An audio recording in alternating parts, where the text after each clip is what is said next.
Good afternoon. Welcome to Cool Springs. Today is Wednesday, December the 10th, 2025. And because today's date is December the 10th, it is a feast day for certain liturgical denominations called the Feast of Guadalupe, a reference to a city in Mexico where the poinsettia or poinsettia, one of the discussions about the poinsettia that comes up every year is what's the correct pronunciation? Is it poinsettia or poinsettia?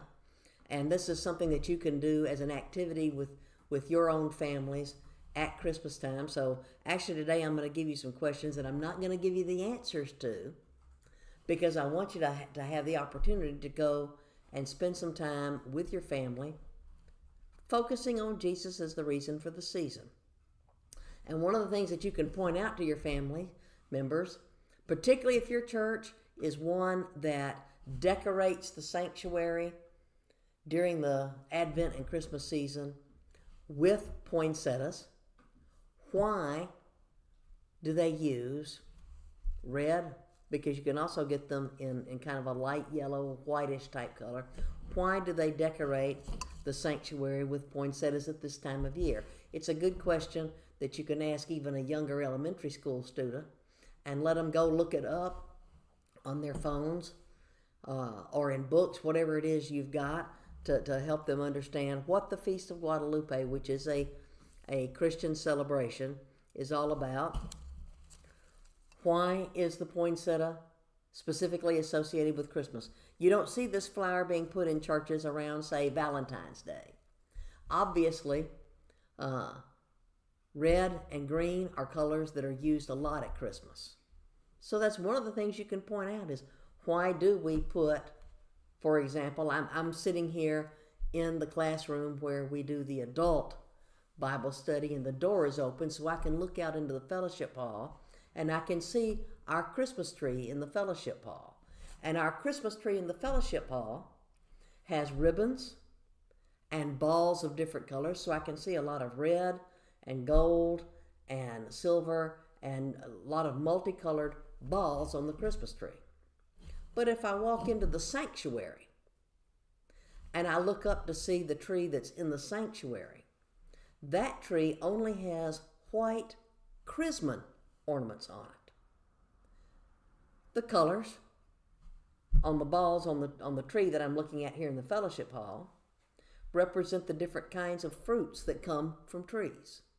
So the color for a poinsettia is one of the answers to that question, is why do we use the poinsettia as a decoration at Christmas time? But it also has berries, and it has green leaves, and it may have a pine cone or two tucked in there.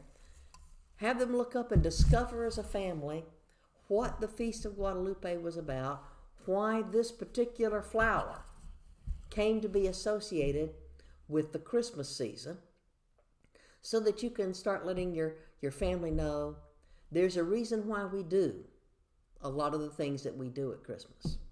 Our fellowship hall tree has ribbons on there, and yes, it's got colored lights, and it's got various kinds of decorations on there, and it also has some Jesse tree ornaments, because now we're already at least 4 days into the reading of the 19 different Jesse tree scripture readings that basically walk us from Genesis through the Christmas story in Matthew and Luke about Jesus's family tree. So you can use the poinsettia and let them learn as much as they can about the plant. One of the things that I had to learn about the poinsettia is that at our house, we've always had to have artificial poinsettias, not real ones. Why? Because it turns out this beautiful flower associated with Christmas is actually poisonous to pets. And if you have pets in your house and they manage to eat some of the leaves, the berries of the poinsettia tree, you could have a very, very sad holiday. So we always have to have artificial ones. But take the time to talk to your family about why you're doing whatever it is you're doing for the Christmas season. Are you participating in the Bible study readings of the Jesse tree? Are you using an Advent calendar to count down the days anticipating the birth of Christ? Are you participating in some sort of a musical or drama pageant at your church? Are you going to look at a live nativity scene? Are you putting candles in the window? Whatever it is you're doing for the holiday season, take a look at what's behind it. And very often, like with the poinsettia, you'll discover that it has a meaning that leads you to worship Jesus as the promised Messiah. Thanks for watching.